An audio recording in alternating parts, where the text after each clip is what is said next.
First of all, let me say how happy I am to have you here in this podcast. It's like a little new kind of series that we're doing, Good Stories. And I have aspired this moment to be like a mini series, like the break series, the mini break series. And it has been such an honor and pleasure to meet with you here in Spain. First of all, let me say that this time my guest is Gabriela Braneanu.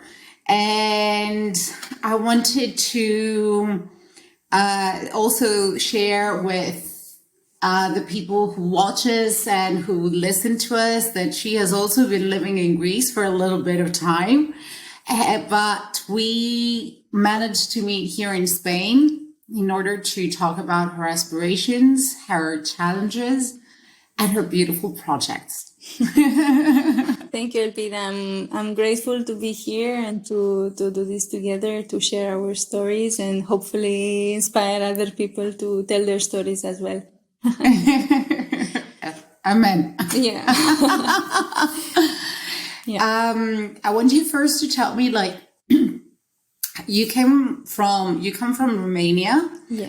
But you, correct me if I'm wrong, but I think that you have, kind of like traveled in a lot of places, because first of all, what you specialize in is European funding projects. Mm-hmm.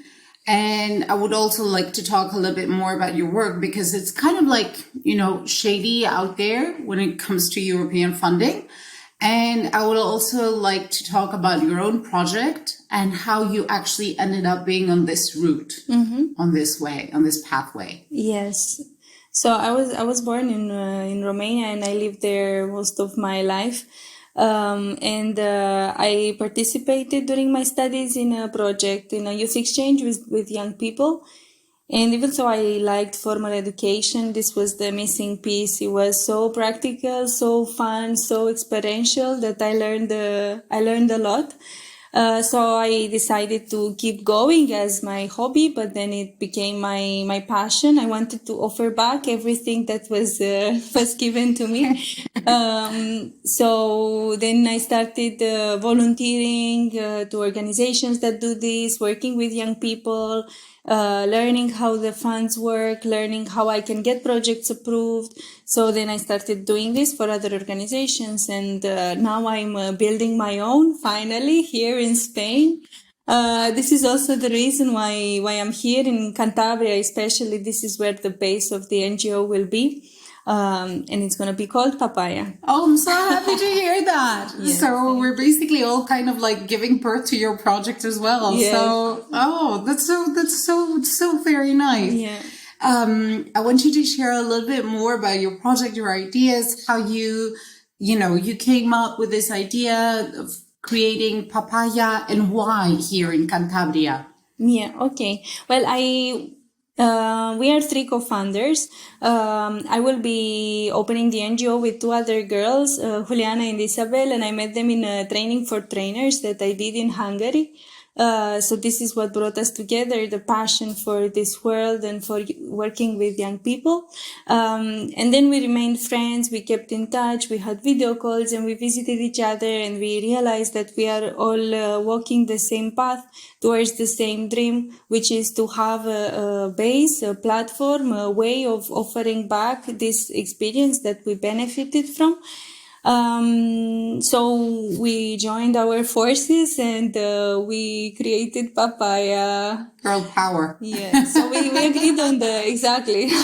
Is there anything specific that you want to bring actually out there in the world, or is it like what is it exactly? What is like, how do you want to proceed here in Cantabria? Why also this location? I mean, don't get me wrong. I mean, I love the location, that people cannot see it, but it's like amazing, and it's beautiful, and it's, all in the green. And I wanted you to tell me, why Spain? Why have you ended up, saying that, I want to, this project to be based in Spain, and, what it is actually about. It's like, it's a lot about giving back. And I know this because I also resonate a lot with that as an evil good. So how can we actually like all come together and help each other? It's like maybe basically actually through your own program. And I would love to hear more about this. Yeah. And I hope it is. I hope so too. Because, I think that, you did a workshop before, and I think it was like the first workshop that everybody was like actually like looking at it like that and concentrated for an hour and a half or so. She has a lot of knowledge about funding, about European, opportunities, about everything. So I really hope that we can all benefit from this knowledge. Yeah, it's so funny. After this workshop ended, I was thinking all the time. I'm trying to promote the reaction of people, like they get confused or overwhelmed, or maybe some get bored. And here it was so much interest and so many questions that it was proof that it's the right place. It is the right place and in the right projects. And it's also like, I think it has a lot to do with the way that you communicate this, because it concerns like our businesses. It concerns a lot, you work a lot with NGOs, you work a lot with foundations, I suppose, you work a lot with social enterprises. So you know exactly how to amalgamate, to put together all those people and all these teams so that you can bring out the best. And I think this is like one of your superpowers as well. And I know we were like all kind of like astounded, during this workshop. It was like, it's like, okay, yes, I have a question. Maybe I should like change my strategy. Maybe I should change my approach. And this was thanks to you. But I want you to also like, if you can, of course, because I know it is in an early stage, because a lot of us are in an early stage in building our projects and our businesses, or what we want to continue with in the world. I want you to actually tell me, like, how can we all benefit from this well of knowledge that you have? First of all, how can we reach you? And is there any possibility that, I don't know, the objectives of your organization, of what your NGO you want it to be about, that if it is about something like that, I mean, I'm your first client, basically. Okay. So I will start with answering why we decided Spain. It's because the other two co-founders, they are from Spain, and then I knew I didn't want to stay in Greece for multiple reasons, and I wanted a new adventure. I wanted somewhere close to the sea. I came to Cantabria to visit Juliana, and I fell in love with this amazing nature, with the area, and still it's a gem that a lot of people didn't discover. So I see it as the perfect playground for education, for having volunteers and having international people here to fall in love with nature and to discover themselves. So this is mainly the reason. I can work remotely from anywhere at the moment, but I feel that this is the right place, and I'm sure everyone who will come to visit it, they will feel the same. They will like it. Then we are in an early stage of establishing Papaya. It's still at the designing phase. We will meet after the break to put the clear base together. The main objective is to create opportunities for young people, that they can get a different kind of education that the public system can offer, that the universities offer, which is non-formal education and experiential learning. So it's very personalized. They experience something and they learn about themselves, and it's practical. So you don't have to read all the information like in school, and this way you get to apply on yourself what really works. And this is what worked for me. So I believe in it a lot. I want to offer it back to Me too, totally. Yes. And then this part of creating opportunities, it's also exactly what we are building here. We are bridging businesses, collaborations, and through other types of projects we can have better education, more updated and more practical, and we can have an impact in this way. Because I feel like our education and the things that are being offered to us is quite limited. in relation to the actual needs right now.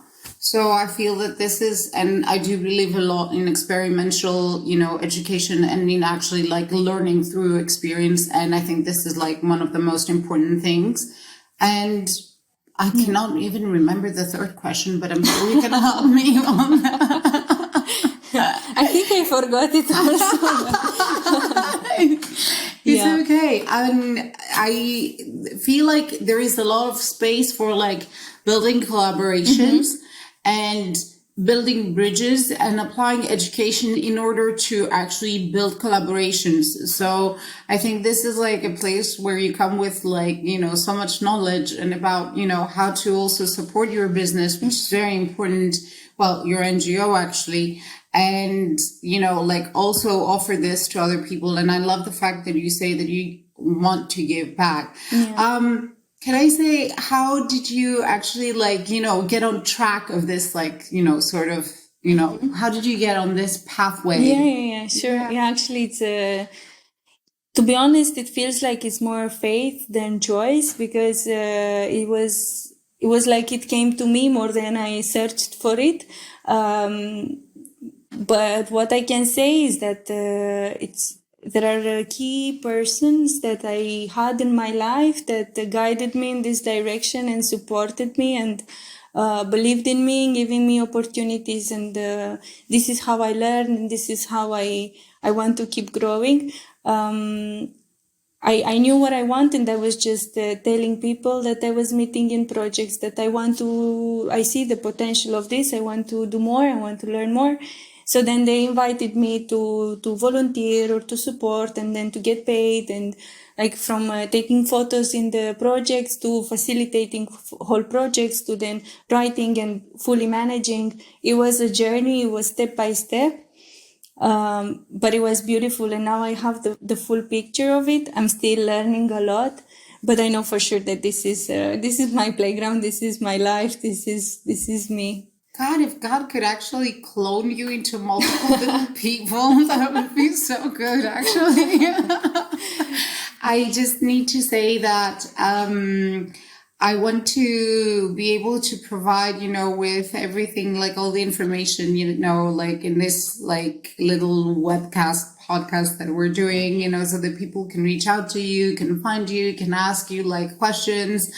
I think that you have a lot to give back, not only, when it comes to actually European funding opportunities and, on this field, but also you have a lot to offer on this experience and this journey and this, pathway to growth. And, because you actually said it, you've done it yourself, and then you can actually like, guide other people maybe to do it for themselves. Yeah, exactly. So anyone who is interested in learning more, not only about the part of the funding, but also about themselves and experiencing these projects that I experienced, I participated.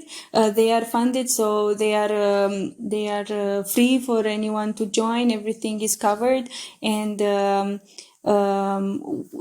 like. Also, my plan is to include a lot of people with fewer opportunities, so that they wouldn't have access to quality training if they had to pay it themselves, and they can go and have this opportunity. So there is a whole platform on this. Of course, if anyone is interested, they can just also search by themselves, or they can reach out to me. And related to the grants, I am considering in time, after I feel more confident with my expertise, that I would create a course to support people who are interested and who have an idea that has a positive impact on the society, on the environment, on the economy, that they can benefit from these funds. Yeah.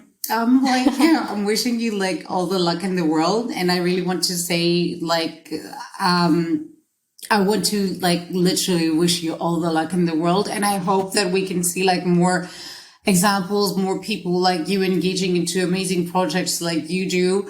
And I really hope that I can come back within a year and like, maybe do another podcast about how you actually created this. I would love that. Thank you so very much for being here. I'm love you, and Thank you you. are the best.